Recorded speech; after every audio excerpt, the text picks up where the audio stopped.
એક જંગલમાં 3 બળદ રહેતા હતા. ત્રણેક એકબીજાના સારા મિત્રો હતા. તેઓ એક સાથે જંગલમાં ઘાસ ચરવવા જતા. આ જ જંગલમાં એક વિકરાળ સિંહ પણ રહેતો હતો. આ સિંહ ઘણા દિવસોથી આ 3 બળદ પર નજર રાખી રહ્યો હતો.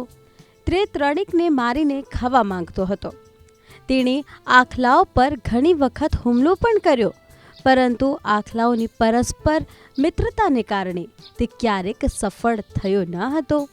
જ્યારે સિંહે તેમના પર હુમલો કર્યો ત્યારે ત્રણેક બળદોએ ત્રિકોણ બનાવ્યું અને તેમના તીક્ષ્ણ શિંગડા વડે પોતાનું રક્ષણ કર્યું.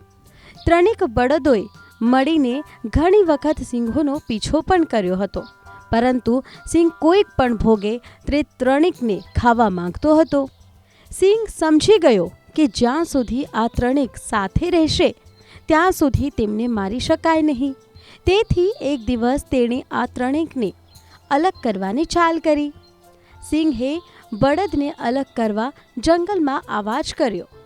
અફવા એ હતી કે આ 3 બળદમાંથી એક તેના સાથીઓને દગો આપી રહ્યો હતો.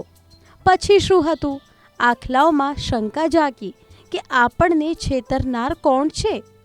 એક દિવસ આ બાબતે 3 બળદો વચ્ચે ઝઘડો થયો. સિંહે આયોજન કર્યું હતું તે થયું. હવે ત્રણેક બળદ અલગ રહેવા લાગ્યા. તેમની મિત્રતા તૂટી ગઈ હતી. હવે તેઓ છૂટા પડ્યા અને જંગલમાં ચરવા જવા લાગ્યા. સિંહ આ તકની જ રાહ જોઈ રહ્યો હતો.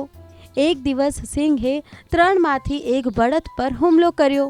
એકલો હોવાથી બળદ સિંહ સામે લડી શક્યો નહીં અને સિંહે તેને મારી નાખ્યો.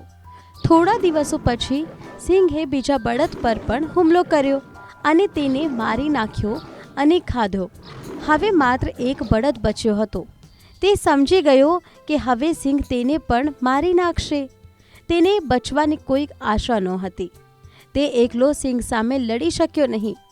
એક દિવસ જ્યારે તે ઘાસ ચરવવા જંગલમાં ગયો ત્યારે સિંહે તેને પોતાનો શિકાર બનાવી લીધો. સિંહની આ યુક્તિ સંપૂર્ણ રીતે સફળ રહી અને તેણે 3 બળદની મિત્રતા તોડીને તેમને પોતાનો શિકાર બનાવી લીધા. તો બાળકો, વાર્તામાંથી પાઠ એ છે કે એકતામાં મોટી તાકાત છે. આપણે હંમેશા સાથે રહેવું જોઈએ અને બીજાની વાતમાં સામેલ ન થવું જોઈએ.